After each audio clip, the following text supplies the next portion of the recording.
देखें, आज जो लेक्चर है वो इंतहाई अहमियत का हामिल है और बहुत ही डिटेल में मैं आपको बताऊंगा। जो कॉमन तरीन प्रॉब्लम है वो कॉमन तरीन प्रॉब्लम मेल्स की, खासकर एल्डर पर्सन की, जो 65, 70, इवन 60 तक की उम्र को पहुँचते हैं, तो उन्हें खासकर ये जब 70 साल में आदमी पहुँच रहा होता है या 60 साल में, तो वो इबादत की तरफ राग़िब होते हैं और बहुत से तो शुरू से होते हैं, तो नमाज वगैरह से भी मुताल्लिक उन्हें प्रॉब्लम हो जाती है। कॉमन तरीन तकलीफ मर्दों की कि पेशाब से उनके कपड़े, उनकी शलवार, उनका पजामा या कुछ भी पेशाब के कतरों से वो नजीस हो जाता है या वो नापाक हो जाता है। उनका कहना ये होता है कि जी हमें जो है पेशाब करने के बाद, खांसी देर बैठ जाने के बाद या अपने तौर पे पेशाब मुकम्मल कर लेने के बाद भी जब हम खड़े होते हैं या चलते हैं तो पेशाब के कतरे गिरते हैं और गिर के उनके कपड़ों को नापाक कर देते हैं। देखिए, ये तो है कंप्लेंट। उस कंप्लेंट के पीछे क्या मसाइल है, क्या प्रॉब्लम है, ये मैं आपको बताऊंगा। न सिर्फ ये उन लोगों के लिए बहुत ज़रूरी है बल्कि नौजवानों के लिए भी ज़रूरी है। हाँ, बेसिकली ये है मेल्स यानी मर्दों का मामला और मर्दों की बीमारी। तो याद रखिए, इसको हम उससे हम कहते हैं BPH, जो इनलार्जमेंट ऑफ प्रोस्टेट। सबसे पहले तो आपको समझना होगा कि व्हाट इज प्रोस्टेट। प्रोस्टेट है क्या? प्रोस्टेट देखिए डियर स्टूडेंट, प्रोस्टेट एक हुदूद है, एक मर्दाना हुदूद इसलिए कहलाता है कि सिर्फ मर्दों में पाया जाता है। ये हुदूद है जो कि यूरिनरी ब्लैडर यानी मसाना जो है, इंसानी मसाना, मर्दों का मसाना, उसके बिल्कुल गर्दन में नीचे की तरफ नेक ऑफ यूरिनरी ब्लैडर यानी मसाने की बिल्कुल नीचे आते ही उसकी गर्दन पे बना हुआ होता है, या जो समझ लें कि ये हुदूद जो है ये मौजूद होता है, एनाटॉमिकली ये मौजूद होता है। इससे पहले कि मैं इसकी सारी डिटेल में मैं आपको जाऊं और बताऊं, तो मैं बता दूं कि ये प्रोस्टेट ग्लैंड जो है, जिसे हुदूद या मर्दाना हुदूद कहते हैं, ये ब्लू से मैंने बनाया है। ये यूरिनरी ब्लैडर है। ये यूरिनरी ब्लैडर की नेक ऑफ यूरिनरी ब्लैडर पे बिल्कुल यहाँ पे होता है। इसके अंदर से यूरिथ्रल ट्यूब गुजर रही होती है।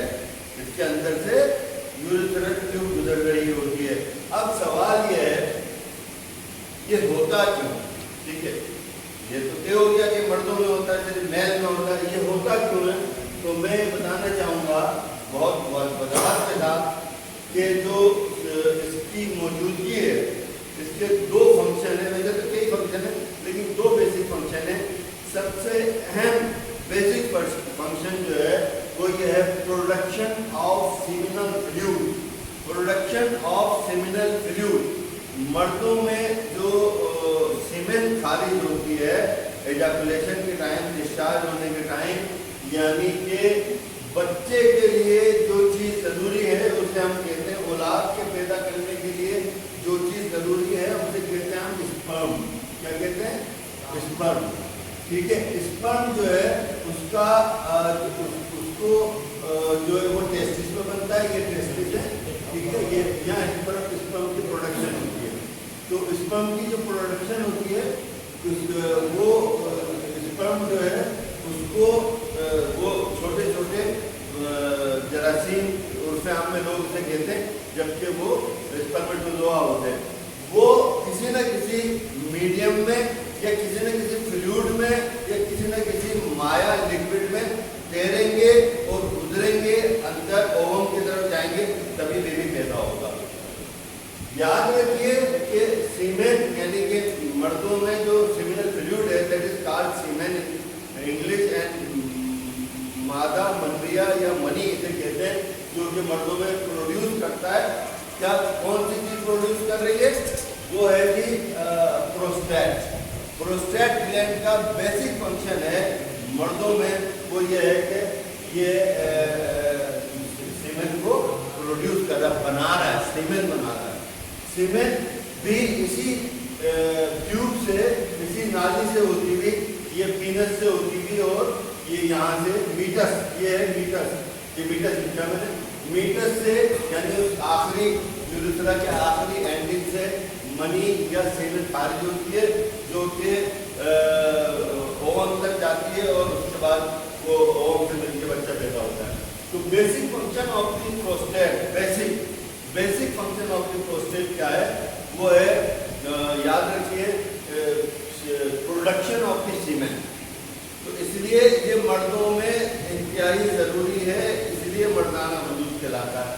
अब सवाल ये है कि दूसरा फंक्शन इसका ये है दोस्तों कि ये at the time of ejaculation, जब एजाकुलेशन होती है तो ये सुकड़ कर इसी में से ये ट्यूब निकल रही है, या ये रास्ता है जो कि इस ट्यूब में आता है, और ये सुकड़ कर जब पेशाब की ज़रूरत होती है, पेशाब करने की हाजत होती है, तो ये खुल जाता है और हमें यूरिन पास हो जाता है। ये ब्लैडर है, ब्लैडर की मैक्सिमम जो कैपेसिटी है वो 1500 से 2000 ml हो सकती है मेल अडल्ट हेल्दी में।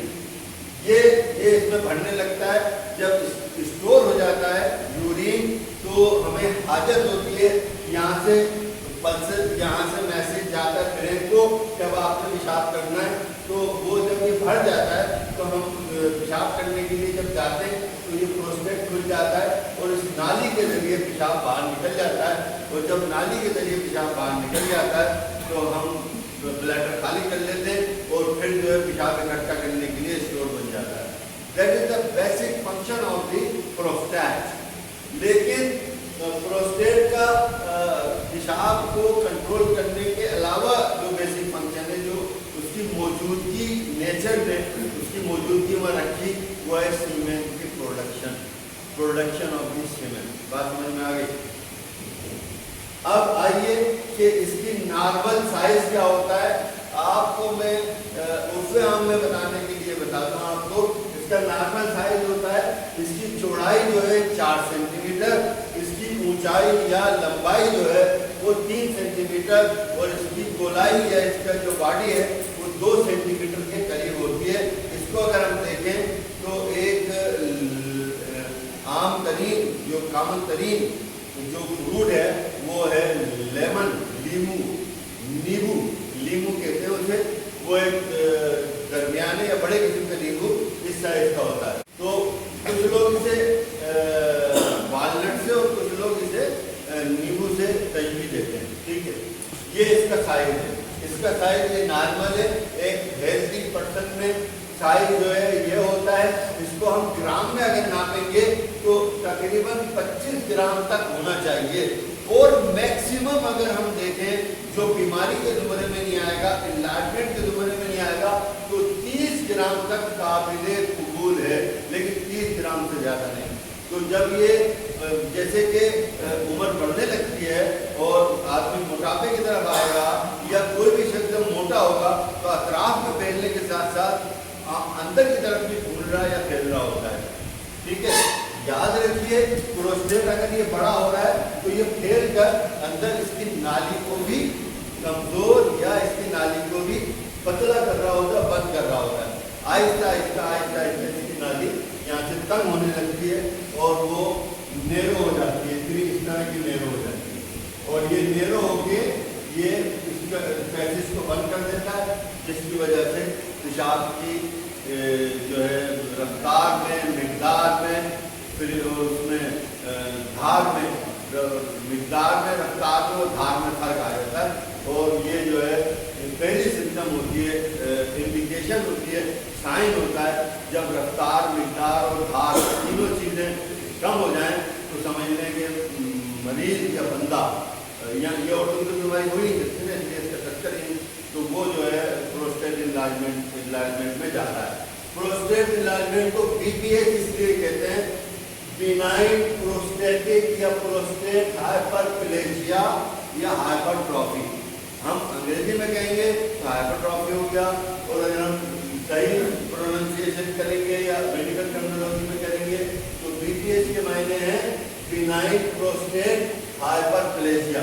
इसमें बिनाइन इसलिए कह रहे हैं कि एक जो है प्रोस्टेट का कैंसर भी होता है जो कि प्रोस्टेट को प्रॉब्लम का शिकार कर देता है। ये बीपीएच कैंसर नहीं होता, ये कॉमन तरीन कैफियत है 70 साल के बाद लोगों में, मर्दों को। आ जाइए कि इसका पता कैसे चलता है कि हम मरीज जो है आपके पास, आपको मैंने बता दी ज़रूरत एनाटॉमी फिजियोलॉजी। अब आइए कि इसका पता कैसे चलता है कि मरीज को प्रोस्टेट इनलार्जमेंट हो गया है। अगर मरीज आपको कभी भी नहीं कहेगा कि मुझे प्रोस्टेट इनलार्जमेंट हो गया तो क्या पता, लेकिन वो आपके पास आके बता सकता है कि मुझे बार बार पेशाब आ रहा है। Frequency of urine, frequency of urine ये बता सकता है। वो ये बता सकता है कि रात में मुझे पेशाब के लिए उठना होता है। आज का गोल्डन पॉइंट ये दोस्तों कि जो मेल फीमेल की बात नहीं हो रही, जो रात में पेशाब के लिए उठने पर मजबूर हो जाए उसकी दो बीमारी हो सकती हैं। नंबर 1 मेल फीमेल दोनों में, नंबर 1 उसको शुगर हो सकती है, डायबिटीज हो सकते हैं, मेल और फीमेल दोनों वो रात में उठने पर मजबूर होंगे। लेकिन मेल में शुगर के अलावा जो कॉमन तरीन कंडीशन है दैट इज कॉल्ड बीपीएच, वो रात में पेशाब के लिए उठेगा तो जो है वो एक से ज़्यादा मरतबा उठ सकता है, बार बार पेशाब करने जाएगा। फ्रीक्वेंसी ऑफ यूरिनेशन सिर्फ दिन में नहीं है, रात में भी है, उठना पड़ता है उसे। अर्जेंसी ऑफ यूरिन जो typical sign of prostate enlargement है कि मरीज को पेशाब रुक नहीं सकेगा, कंट्रोल नहीं कर पाएगा। पेशाब आया वो भागता हुआ जाएगा, अगर वो उसका वाशरूम का दरवाज़ा बंद मिल रहा है या किसी जगह से लेट हो जाता है तो उसका पेशाब उसके कपड़ों में निकल सकता है। That is the specific sign and typical sign of the prostate enlargement. ठीक है, अच्छा फिर आप उससे जब पूछेंगे तो उसका सिलोनोइस होगी पेशाब में, पेशाब की जो धार थी, वो जो पेशाब की जो स्पीड थी और पेशाब की जो मिकदार थी, धार मिकदार और उसकी जो है स्पीड जो है वो कम हो जाएगी। तो उसको वो बताएगा कि हाँ भाई मेरी अब जो है ये कैफियत के ऊपर है। कतरे आना कॉमन तरीन कैफियत है कि अगर नौजवानों को कतरे आते हैं तो स्पर्मेटोरिया कहलाता है। नौजवानों को जो कतरे आते हैं वो स्पर्मेटोरिया कहलाता है। उसमें जो कतरे होते हैं वो पेशाब के नहीं होते, वो सीमेंट के होते हैं, वो पेशाब के नहीं होते। लेकिन ड्रिबलिंग यानी कि कतरे आना, ड्रिबलिंग आफ्टर यूरिनेशन यानी पेशाब कर लेने के बाद बूढ़ों में या बड़ों में जो ड्रिबलिंग होती है वो प्रोस्टेट इनलार्जमेंट की टिपिकल या अहम अलामत होती है। फीलिंग ऑफ अनसेटिस्फैक्शन, पेशाब करने के बावजूद भी उसे लगता है कि मुझे कुछ रह गया है, पेशाब मुतमईन नहीं होता। पेशाब और पखाना करते वक्त याद रखिएगा कि इत्मीनान होना जरूरी है कि यहाँ पे मैंने मुकम्मल तौर पर कर लिया है। अनसेटिस्फैक्ट्री फीलिंग जो होती है वो इस बात की अलामत होती है कि उसे अच्छा ये तो है इब्तिदाई अलामत। लेकिन अगर ये अलामत आती है कि पेशाब करने के लिए जब जाता है तो उसको स्टार्टिंग में पेशाब करते वक्त परेशानी होती है, जोर लगाना पड़ता है, जब परेशानी और तकलीफ हो रही होती है, ये मैंने वीडियो से लिखा कि मेजर सिम्टम है डिफिकल्टी स्टार्टिंग यूरिनेशन, ये है इसकी अहम अलामत। अलामत के बाद जब वो मरीज आपके पास आता है तो आप उसको कुछ डायग्नोसिस, पहले तो क्लिनिकल आपने देख लिया, उम्र, मर्द का होना तो लाजमी मर्द है, उम्र है यानी उम्र तकरीबन उसकी 50, 55, 60 साल के बाद है जो है ये होती है।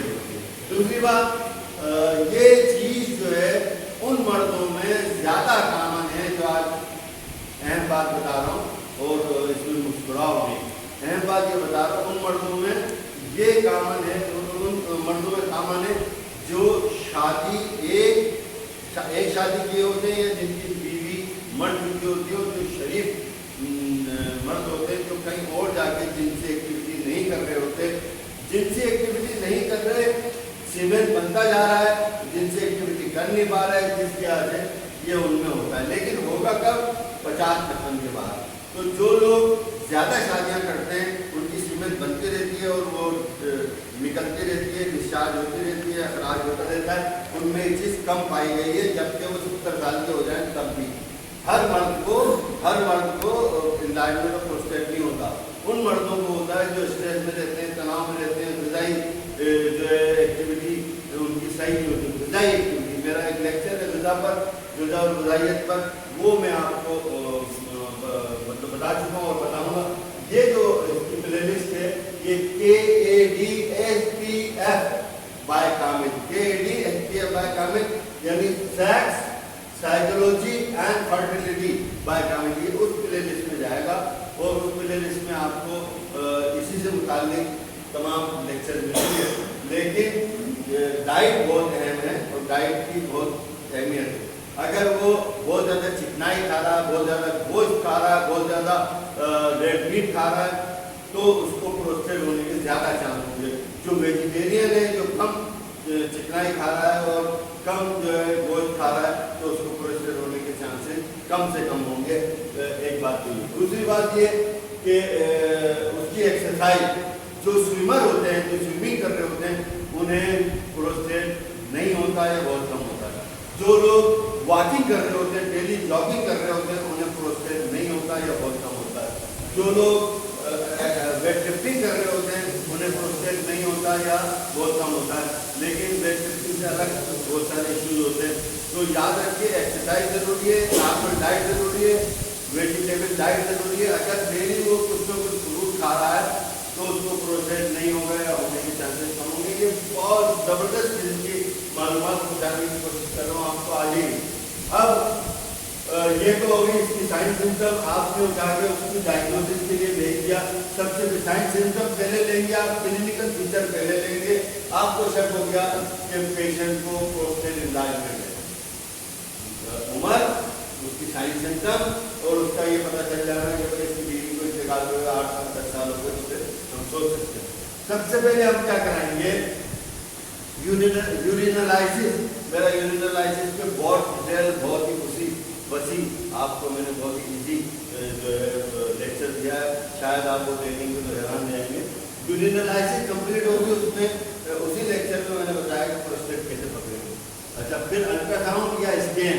अल्ट्रासाउंड या स्कैन हम करवाएंगे जिसमें कि हमें पता होना चाहिए कि यूरिनरी ब्लैडर यानी मसाना पूरा खाली हो रहा है या नहीं हो रहा है। दूसरी बात ये कि साइज ऑफ प्रोस्टेट भी अल्ट्रासाउंड में या स्कैन में पता चल जाता है। सिटी स्कैन में या MRI में 100% पता चल रहा होता है, ज़्यादा अल्ट्रासाउंड ही काफ़ी है। यूरिनलाइसिस और अल्ट्रासाउंड ये हो गया। उसके बाद PSA एक टेस्ट है दोस्तों, जिसका प्रोस्टेट इलाजमेंट हुआ उसका हम PSA भी करा लेते हैं। ये बड़ी कॉमन सी बात है। जिस औरत को ब्रेस्ट में ट्यूमर या गिल्टी हो तो उसमें हम शक कर सकते हैं जैसे कैंसर ना हो। जिस मर्द का प्रोस्टेट इलाजमेंट हो गया तो हम शक कर सकते हैं कि इसको प्रोस्टेट का कैंसर ना हो। PSA प्रोस्टेट स्पेसिफिक एंटीजन कहलाता है। PSA प्रोस्टेट स्पेसिफिक एंटीजन ये बताता है कि उसको कैंसर है या नहीं। PSA करा लेते हैं। उसके अलावा सिस्टोस्कोप दोस्तों एक सादा सा टेस्ट है। तो उसमें सिस्टोस्कोप यानी कि यूरिनरी ब्लैडर को सिस्ट कहते हैं। यूरिनरी ब्लैडर में एक ट्यूब जाती है जिसके मुंह पर कैमरा लगा होता है और वो ट्यूब जो है कैथेटर की मानी होती है। अभी मैं आपको कैथेटराइजेशन भी आपको हाथ क्या सिखाऊंगा। ये जो है कैथेटर है और ये इसमें फ्लेक्सिबल होता है। ये तो बहुत ही फ्लेक्सिबल है, लेकिन वो जो सिस्टोस्कोप होता है वो इतना फ्लेक्सिबल नहीं होता। उसके मुंह पर कैमरा लगा होता है, ठीक है। उसके मुंह पर कैमरा लगा होता है और कैमरे में जो है हम बाहर देख रहे होते हैं, कुछ और इंस्ट्रूमेंट भी लगे होते हैं, इस जगह पर कैमरा लगा होता है। इसको हम ऐसे करके यहाँ से यूरिथ्रा से ऐसे करते हुए पास कर देते हैं और पास करने के बाद हम देख लेते हैं कि मसाने का ये वाला रास्ता, ये जो इस वक्त मैंने बंद कर दिया है, ये जो मसाने का गर्दन है, ये नेक ऑफ ब्लैडर है, ये कितना बंद है। ये इतना कुशादा और खुला हुआ होना चाहिए। सिस्टोस्कोप से हम ये देख लेते हैं। सिस्टोस्कोप, स्कोप के मायने देखने के लिए, सिस्टोस्कोप यानी मसाने की दीगर चीज़ों को भी सिस्टोस्कोप से नापते देखते हैं। मसाने का वाल, मसाने का कैंसर, मसाने का पॉलिप, मसाने की पथरी को भी सिस्टोस्कोप से देखा या नापा देखा जा सकता है। इसके बाद एक और टेस्ट है जो आपको क्लिनिक पे किया जा सकता है, वो है यूरिनोडायनेमिक टेस्ट। यूरिनोडायनेमिक टेस्ट किया तो जा सकता है क्लिनिक पे, लेकिन हर एक को करने की इजाज़त नहीं है। उसमें होता यह है कि हम जो है प्रेशर से उसके मसाने में, यानी कि यूरिथ्रल कैथेटर से, यूरिथ्रल पैसेज से, इस रास्ते से उसके मसाने में प्रेशर से हम जो है वो भेज रहे होते हैं पानी, फिल्टर पानी या डिस्टिल्ड वाटर। तो उसका कैपेसिटी और उसका वो चेक कर रहे होते हैं कि कितना वो बर्दाश्त कर रहा है, और उसके बाद हम निकाल लेते हैं। तो वो बहरहाल ये टेस्ट, यूरिनोडायनेमिक टेस्ट जो है ये नॉर्मली किया नहीं जाना चाहिए। कॉमन तरीन टेस्ट जो है यूरिनोलाइसिस है। कॉमन तरीन टेस्ट जो है वो अल्ट्रासाउंड है जो आपको बताएगा, और फिर पीएस है। 3 टेस्ट जो है प्रोस्टेट इन्लार्जमेंट में common, urinalysis, urine R, urine R E, जो मेरा लेक्चर हो गया। दूसरे एक इसके बाद PSA, अल्ट्रासाउंड के बाद जब कंफर्म हो गया इसका जो प्रोस्टेट है मोर देन 30 ग्राम है, तो हम जो है उसको आराम से PSA के लिए लिख देते हैं। ये PSA ब्लड से होता है, खून से होता है, लिहाजा PSA जो है हम आसानी से करा लेते हैं, और उसमें हमें पता चल जाता है कि मरीज बिनाइन, यानी P से मुराद बिनाइन, ये नॉन कैंसरस या नॉन कार्सिनोजेनस कैफियत इलाज में, तो फिर हम उसके इलाज हम कर रहे होते हैं। बड़ी आसानी से इलाज हो जाता है दोस्तों, बहुत आसान तरीन इलाज है, और इस इलाज का मैं आपको पूरी डिटेल बताऊँगा। ये तो भी डायग्नोसिस मुकम्मल तौर पे, और इलाज का ये है कि इसकी कुछ दवाएं हैं। सबसे पहले हम दवाओं पर जाते हैं, और दवाओं पे जाने के बाद उसको डाइटरी चेंजेस लेकर आते हैं कि उसकी डाइट में जो अभी मैंने बताया वो चेंजेस आने लाजमी है।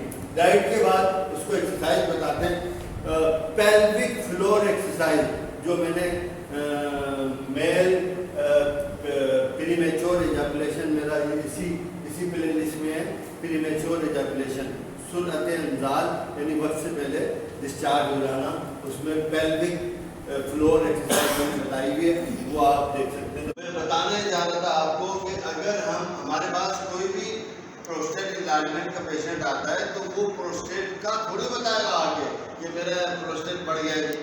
बहुत सारे मरीज आगे बोलते हैं मुझे प्रोस्टेट हो गया।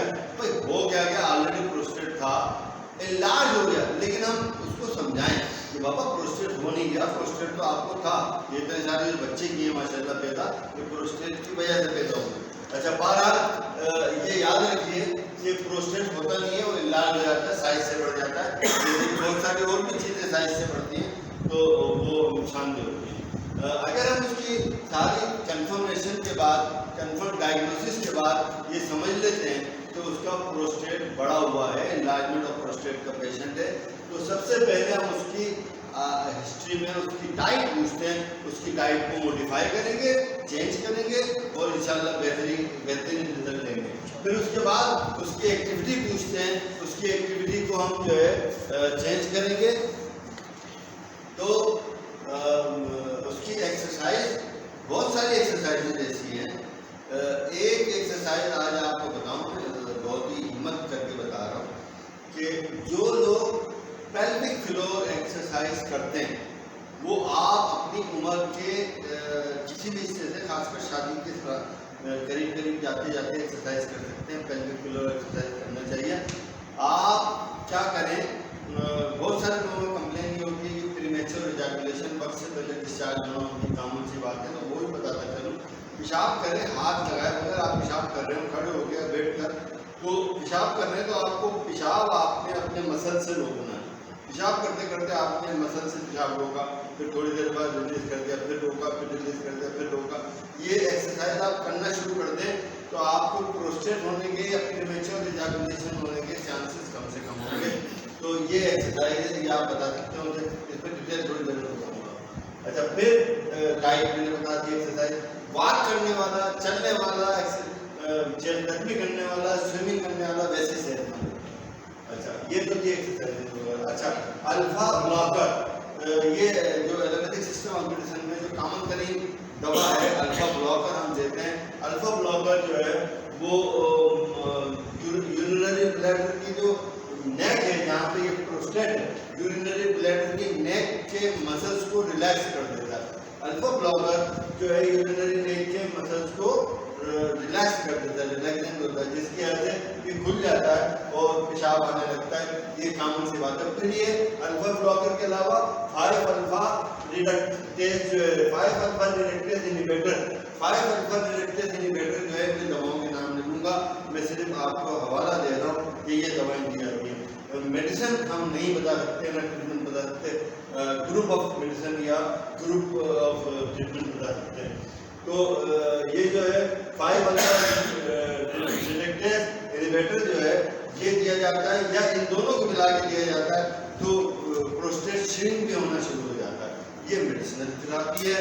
उसके अलावा दूसरे तरीके इलाज होते हैं, मुख्तलिफ किस्म के तरीका। हिकमत में भी इसकी बड़ी ज़बरदस्त किस्म की ट्रीटमेंट है। हिकमत में ये देसी घरेलू हवाले से इसकी बेहतरीन इलाज है कि जो लोग केले ज़्यादा खाते हों उनको प्रोस्टेट होने के चांसेस बहुत कम होते हैं। जो लोग केले ज़्यादा खाते हैं उनको प्रोस्टेट होने के चांसेस बहुत कम है। केले खाने से मेल को केले खाने से और भी जो फ़वाइद होते हैं उनको अपनी जगह, लेकिन उसको प्रोस्टेट होने के चांसेस कम है। तो केले के अलावा जो मेडिसिन है हिकमत में वो है केले के फूल जो होते हैं, केले के फूल का जो सर होता है या एक्सट्रैक्ट होता है, केले के फूल का जो समझ लीजिए जूस बनाकर वो पीने से प्रोस्टेट इनलाइनमेंट मुकम्मल तौर पर या श्रिंक हो जाता है और ये सारी कैफियत खत्म हो जाती है। उसके बाद ये आती है मेडिसिन जो है सिग्नेचर में जो है क्लेमेटिस है, कास्टिका में सेवोथेरोटा है, मेनिफिका, ये जो है फर्स्ट ग्रेड या यूँ समझ लें कि पहली रो की वो है जो फिजिकल या फिजियोलॉजिकल ट्रीटमेंट के तौर पर दी जाती है। इसके बाद स्टेप है, लाइकोडियम है, पतंकिला है, कोनियम है और चिमिफेलिया। तो ये जो है ये उसकी कॉन्स्टिट्यूशनली उसको चेक करके दी जाती है। ये थी इसकी ट्रीटमेंट। अब आ जाए दो किस्म के ट्रीटमेंट इसमें होते हैं। एक तो आपने उसको मशवरा दे दिया क्या खाना है, क्या पीना है, क्या एक्सरसाइज करनी है। दूसरे आपने उसको मेडिसिन दे दी, मेडिसिन से बेहतर हो जाएगा। 100% जो है बहुत सारे मरीज बेहतर हो जाते हैं मेडिसिन से। हम ये कहेंगे 100 में से 70 मरीज जो है वो मेडिसिन से बेहतर हो जाते हैं। जो किसी भी वजह से 25 से 30% मरीज बेहतर नहीं हो रहे, उनका हम सर्जिकल प्रोसीजर अडाप्ट करते हैं। सर्जिकल प्रोसीजर अब जैसा कि आपको पता है कि बड़े बड़े सर्जरी यानी कि कोलिलिथियासिस में कोलेसिस्टेक्टोमी में भी बगैर पेट काटे हुए पित्ता निकाल लिया जाता है। तो ये तो बहुत छोटा सा सर्जरी है, इसको हम करते हैं। एक सर्जरी है TURP। TURP क्या है? ट्रांसयूरेथ्रल से मुराद क्या है ये भी बताऊंगा मैं। Transurethral resection prostate, resection of prostate, transurethral resection of prostate. Resection के मायने उसका जैसे काट लेना या उसको रिसेक्ट कर लेना, और ट्रांसयूरेथ्रल ये कि इस जगह से हमें यूरेथ्रा से हम ट्यूब वो पास करते हैं, एक सिस्टोस्कोप जैसी यूरेथ्रा से हम पास करते हैं। जब ये यहाँ पे आता है इस जगह पे ट्रांसयूरेथ्रल, ये जो TURP है इसमें मरीज को थोड़ा सा सेडेट करके या थोड़ा सा मुनूदगी में ले जाके बेहोश करने की जरूरत भी नहीं होती है। इसमें TURP में बेहोश करने की जरूरत नहीं होती, लेकिन कहीं किसी पेशेंट को बेहोश करने की या जिए देने की जरूरत हो सकती है। तो हमने ऐसे लोकल देकर या लोकल वो लगाकर यूरेथ्रा में वो हमने इसको पास किया जैसे कैथेटर पास करते हैं, और यहाँ आकर हमने इसको लेज़र के जरिए या कटिंग, अगर अगर कटिंग करना है तो बेहोश करना जरूरी है, लेकिन लेजर करना है तो यहाँ आने के बाद इस जगह इस पे मौजूद कुछ कटर होते हैं जो इसको अंदर से काटना शुरू कर देते हैं और वो छील देते हैं, एक तरीके से छील के रास्ता बना देते हैं। ये समझ लें वो कटर क्या होते हैं, वो क्यूरेटर या स्कैल्पर होते हैं, वो ऐसे छील देते हैं और ये रास्ता बन जाता है। क्योंकि असल में ट्यूब थोड़ी बंद हो रही है, उसे दबाने वाला बंद कर रहा है। दूसरा होता है लेज़र, हम ऐसे ले आके लेज़र से यहाँ से लेज़र को सराउंडिंग में इधर या इधर हम चारों तरफ जो है लेज़र से उसको उसके साइज को कम कर देते हैं और उसके बढ़ने की जो है प्रोस्टेट की बढ़ने की रफ्तार भी कम हो जाती है और तकरीबन खत्म हो जाती है। ये है TURP जो है ये कॉमन से आजकल सर्जरी और होती है। अब सबसे लेटेस्ट सर्जरी जो है वो मैं बताना चाहूँगा आपको, वो कहलाती है रेज्यूम जो है सबसे लेटेस्ट सर्जरी है, नॉन इन्वेसिव है, किसी किस्म की कोई प्रॉब्लम नहीं होती इसमें, न बेहोश करने की जरूरत न कुछ और करने की। मरीज को लिटाया, 3 से 5 मिनट का काम है, मरीज को लिटाया और इसी तरह हमने यूरेथ्रा के थ्रू एक ट्यूब पास की जिसमें स्टीम जो है वो स्टीम जो है यहाँ आके स्टीम को थोड़ा सा इधर चारों तरफ स्टीम को हम प्रोस्टेट के जो सेल में स्टीम को डालते हैं। स्टीम जो है वो एक स्पेसिफिक एक्शन के तहत उसके जो सेल्स की जो हाइपरट्रॉफी होती है, वो जो हाइपरप्लेजिया होता है, वो बड़ा हुआ जो होता है उसको वो श्रिंक कर देती है। और ये रेज्यूम इस वक्त सबसे कॉमन, सबसे इजी, सबसे नॉन इन्वेसिव और सबसे कामयाब ट्रीटमेंट ऑफ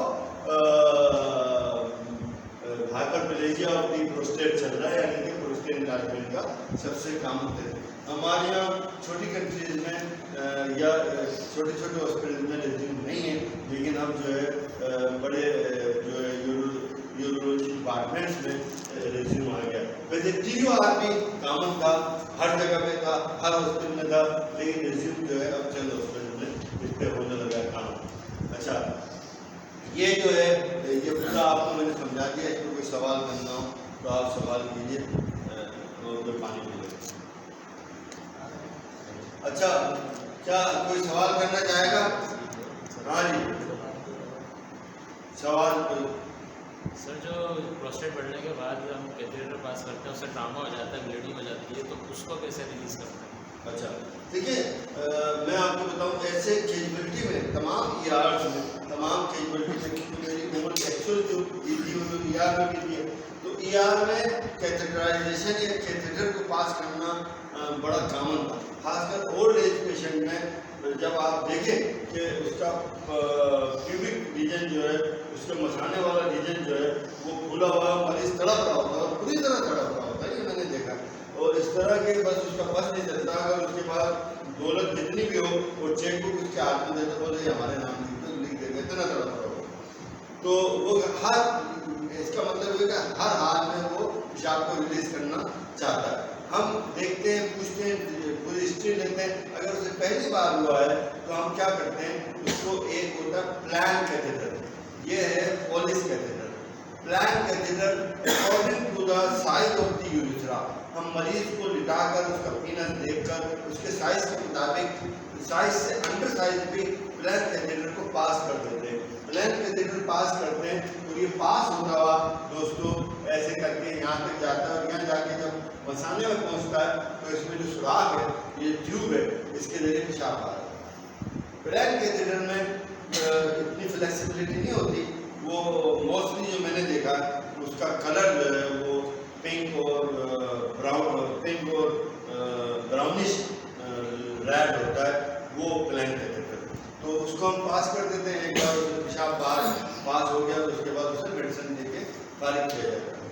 कुछ पेशेंट में जो पुराने कैथेटर पास करा के आते रहते हैं, उन पेशेंट्स में जो आपने सवाल किया वो होता है कि यहाँ कैथेटर को अनस्किल तरीके से पास किया जा रहा होता है, यहाँ ठोका जा रहा होता है इस तरह करके अनस्किल तरीके से, तो यहाँ स्ट्रक्चर, यहाँ इंजरी हो जाती है, इंजरी की वजह से यहाँ स्ट्रक्चर मिल जाता है।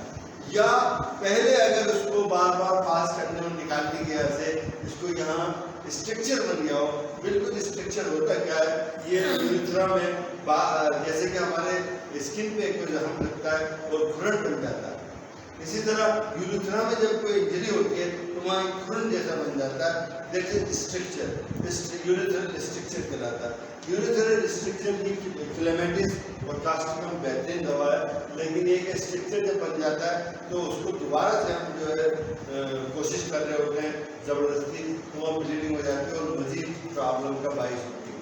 तो कैथेटर पास करने के लिए स्किल्ड लोगों का होना जरूरी है। कैथेटर पास करने का बड़ा सिंपल सा आसान सा तरीका है, ये देखिए यहाँ कुछ एंगल्स हैं, मरीज को जब आप लिटा देते हैं तो लिटाने के बाद यहाँ बीटस के जरिए यूरेथ्रा में खासी हद तक हम लिग्नो के जो लोकल एनेस्थेटिक जेल, जिसका नाम मैं नहीं लूँगा, लिग्नो के जेल जो है वो पास करते हैं, जिससे कि मरीज को इब्तदाई तौर पर दर्द की कैफियत नहीं होती। हम आहिस्ता आहिस्ता कैथेटर पास करते हैं। बिल्कुल कैथेटर पास करते करते जब हम यहाँ पहुँचते हैं, अच्छा उसका ये जो साइज है, ये जो एंगल है, इसे हम सीधा कर लें, हम एनाटॉमिकली उसको इस पोजीशन में बना लें कि जहाँ हम खड़े हैं वहाँ से हम मसाने तक पहुँच रहे हैं। हम अपनी आँखों को या तस्वुर को बंद कर, मतलब अपने आँखों को बंद करके इमेज के तौर पर तस्वुर में हम ये समझे कि हमें कहाँ तक पहुँचना है, यूरिनरी ब्लैडर यानी मसाने तक पहुँचना है, खुलूस दिल से, खुलूस नीयत से और हल्के हाथों से, ये सोचते हुए कि आप भी अल्लाह न करे कभी बड़े होंगे बूढ़े होंगे तो आपको भी प्रॉब्लम हो सकती है, तो आप उसे आराम से पास करेंगे। जहाँ आपको रुकावट महसूस हो वहाँ आप थोड़ा सा बाहर निकालें उसे, दोबारा से अगर हो तो वहीं थोड़ा सा आगे पीछे उसको करें, बाबा लंबी लंबी सांस लें, गहरी सांस लें, जितना रिलैक्स होगा मरीज इतना आसानी से कैथेटर पास हो जाएगा।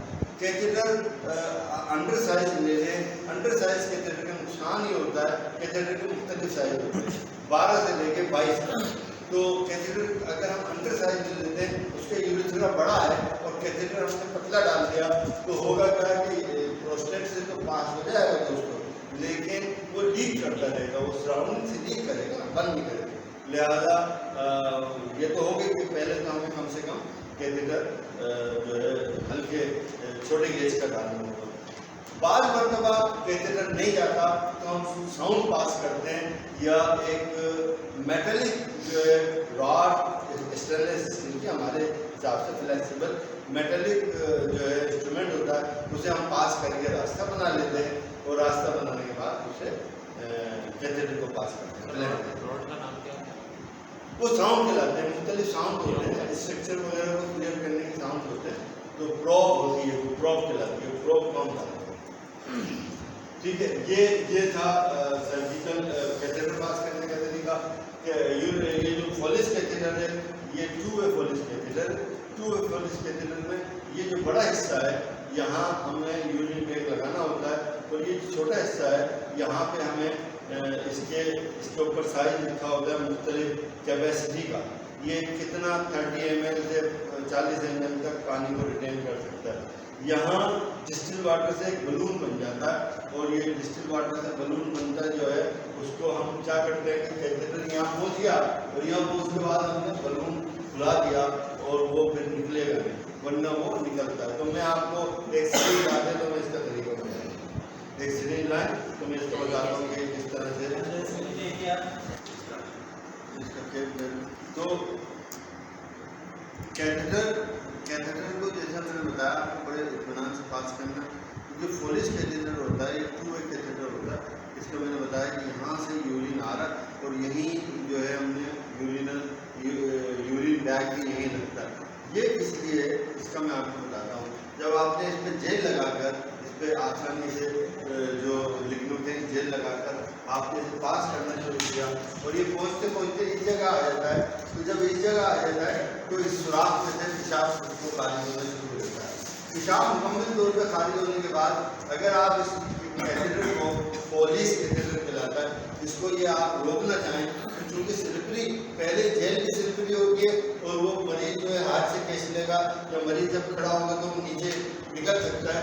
लिहाजा इसको इसमें रिटेन करने के लिए, इसमें रोकने के लिए एक तरीका है जो इसमें बताया गया कि यहाँ से आपने एक सिरिंज में पानी भरा according to the need of the catheter के need of the patient, catheter में कैपेसिटी लिखी होगी साइज के साथ साथ, कैपेसिटी ऑफ डिस्टिल वाटर आपने भरा और भरने के बाद ये सिरिंज निडल के साथ है, इसमें आप चाहें तो इस तरह इसमें सिरिंज के साथ जो है इसमें आप इसको हाथ से बचाएंगे और इसको ऐसे आपने रखा और आहिस्ता आहिस्ता यहाँ पहुँचने के बाद यहाँ पहुँचा बाद तो आपने इसको भरना शुरू कर दिया।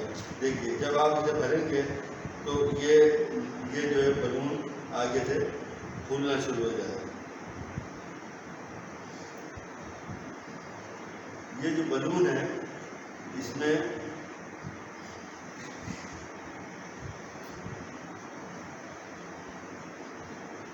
ये देखिए ये जो है ये हमने सिरिंज को निडल इसमें डाली हुई है, तो ये आहिस्ता आहिस्ता अगर आप ये देखें कि ये बलून बन रहा है और ये फूल रहा है।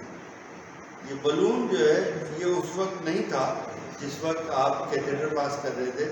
कैथेटर जब पास कर रहे थे तो यहाँ बलून नहीं था और ये आहिस्ता आहिस्ता आहिस्ता आहिस्ता आपने इसे बुलाना शुरू किया और आपको दिख नहीं रहा है, लेकिन आपको पता होना चाहिए कि ये बलून जो है इस तरह फूल जाता है। ये फूल गया और ये फूलने के बाद इसकी कैफियत क्या होती है दोस्तों, ये असल में आप यूँ समझ लें इसे ये अभी 10 ml हमने पानी पास किया, हमें ज़्यादा पानी इसको डालना था और 10 ml में ये नहीं रुकेगा, लेकिन ये समझ लें कि ये कैफियत यहाँ पे आके हुई है, यहाँ आके हुई है।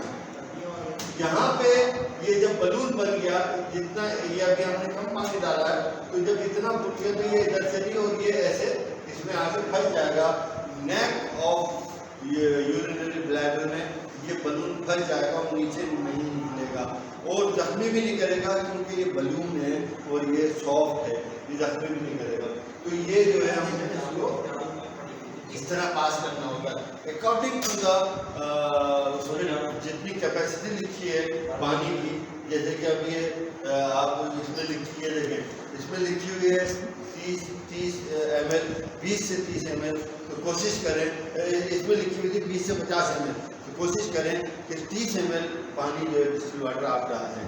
अच्छा एक बात मैं आपको बताऊं कि बात आप अगर याद करना चाहें, जब एक्सपर्ट हो जाते हैं तो हम बगैर उसके जैसे कहना चाहिए कि सीरीज बगैर निडल के हम कैथेटर में पास कर सकते हैं।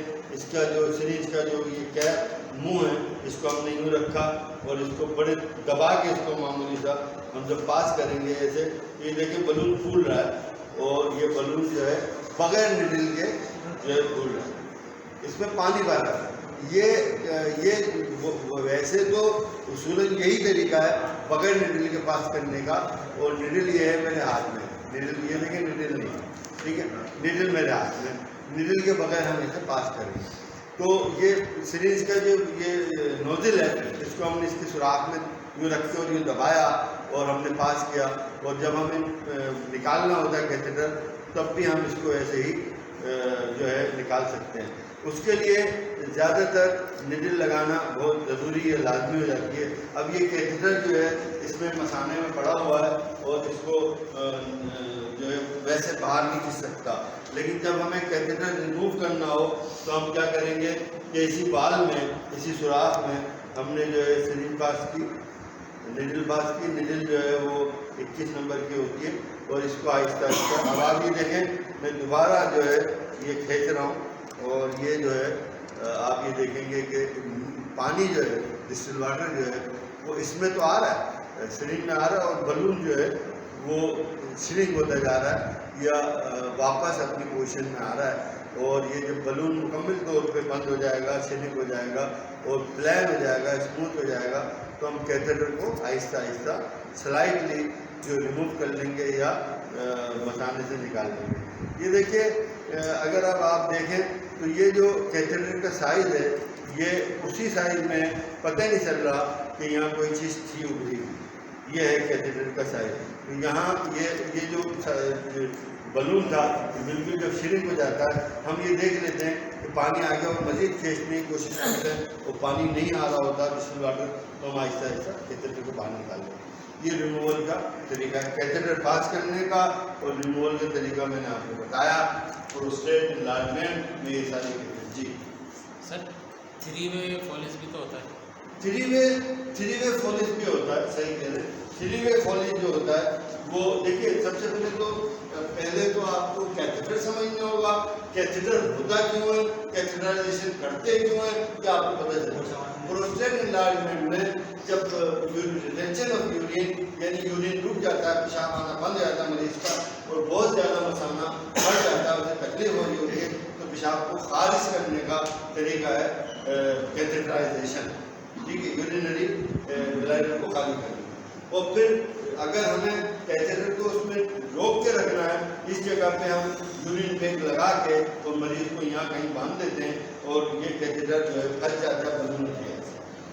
जो 3-वे कैथेटर है वो कहलाता है 3-वे कैथेटर जब लगाते हैं या जब जरूरत पड़ती है उसकी, जब इरिगेशन ऑफ यूरिनरी ब्लैडर करनी हो। इरिगेशन समझ में आता है या नहीं आता है, मुश्किल लफ्ज़ है, मुश्किल टर्मिनोलॉजी है। आसान लफ्ज़ में बताऊं, जब हमें वॉशिंग ऑफ यूरिनरी ब्लैडर करना होता है, ये यूरिनरी ब्लैडर को वॉश करना होता है, तो हम जो है उसको 3-वे लगाते हैं। उसमें होता ये है दोस्तों कि हमने तीनों ये हमने यहाँ पास कर दिया, यहाँ पास होने के बाद ये रुक गया, यहाँ रिटेन हो गया। रिटेन होने के बाद एक सुराख से पेशाब आ रहा है, एक सुराख से हमने क्या किया, रिटेंशन यानी बलून खुला दिया, एक और सुराख होता है, इस वजह से उसको कहते हैं 3-वे कहते हैं। ये 3-वे होता है, एक ये। तो उसमें से पानी हम यहाँ से डालते रहते हैं, उधर से पानी निकलता रहता है।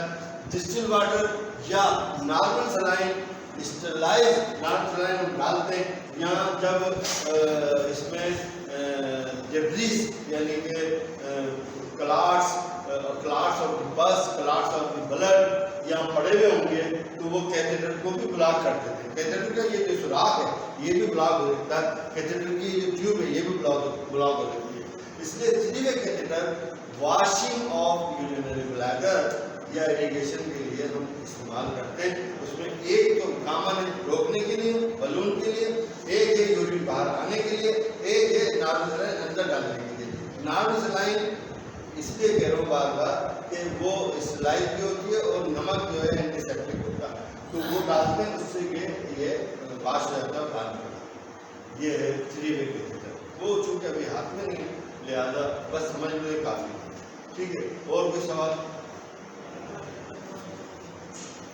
एक और सवाल जो आप नहीं कर पा रहे वो मैं बता देता हूँ आपको। कभी कभी कैथेटर पास ही नहीं होता।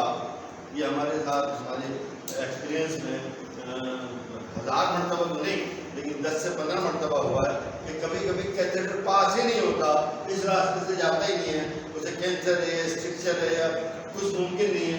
तो हम क्या करते हैं, प्यूबिस इंफाइसिस जहाँ मसाना है वहाँ हम एक कैनुला पास करते हैं 21 नंबर से बड़ा मोटा, यानी 18 का 16 का एक कैनुला सीधा करके ऐसे पास करते हैं प्यूबिस इंफाइसिस।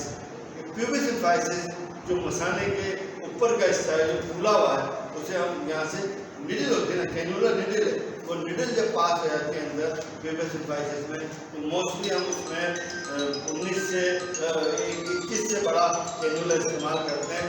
और वो जब पास हो जाता है डायरेक्ट, वो इस जगह से मसाने में घुस जाता है और यहाँ से हम यूरिन उसका निकाल देते हैं। तो फौरी तौर पे मरीज़ तकलीफ से तो दूर हो जाता है। उसके बाद उसका सर्जन मुआयना करता है, हम मुख्तलिफ जो है इन्वेस्टिगेशन कराते हैं कि आखिर ऐसा क्या हुआ इसमें कि ये कैथेटर पास नहीं हुआ। तो फिर कैथेटर को जिए में या बेहोशी में या रिलैक्सेशन देकर, रिलैक्सेंट देकर या डायज़ेपाम देकर या कोई भी ऐसी दवा देकर कैथेटर पास कर दिया जाता है और कैथेटर पड़ा रहता है। ठीक है दोस्तों जी। सर ऊपर से जब कैथेटर पास करते हैं उसका नाम क्या होता है? कैथेटर नहीं पास करते, कैनुला पास करते। तो उसका नाम क्या होता है, मतलब क्या प्रोसीजर? वो कामन से कैनुला, एक आम से कैनुला है जो हम पास कर देते हैं, जैसे नर्स में पास करते हैं कैनुला। बस उस कैनुले का साइज जो है वो 16 भी नहीं होना चाहिए, तो 24 भी नहीं होना चाहिए। वो जब कैनुला हम सीधा पास करते हैं तो वो ब्लैडर में जाके अंदर घुस जाता है, हम उसके अंदर का गाइड या निडल निकाल लेते हैं और वो कैनुला लगा रहता है। जैसे खून आ रहा है वेन में से, जैसे पेशाब आ रहा होता है, मरीज का यूरिनरी ब्लैडर खाली करना मकसद होता है असल बात, ठीक है। वो एक आम सा कैनुला होता है, तो सुप्रापेबिक भी तो होता है। सुप्राप्यूबिक कहलाता है। प्यूबिक इंफाइसिस सुप्राप्यूबिक कहलाता है। प्रोसीजर कहते हैं सुप्राप्यूबिक रिमूवल ऑफ, समझ लें यूरिन। सुप्राप्यूबिक जो कैनुला वही होता है आम सा। तो वैसे तो बहुत सारे कैनुले होते हैं, प्रोकैरियोट कैनुला वगैरह, लेकिन वो वहाँ एक आम सा कैनुला आपको जरूरत के लिए पास करना, सुप्राप्यूबिक। ठीक है, थैंक यू।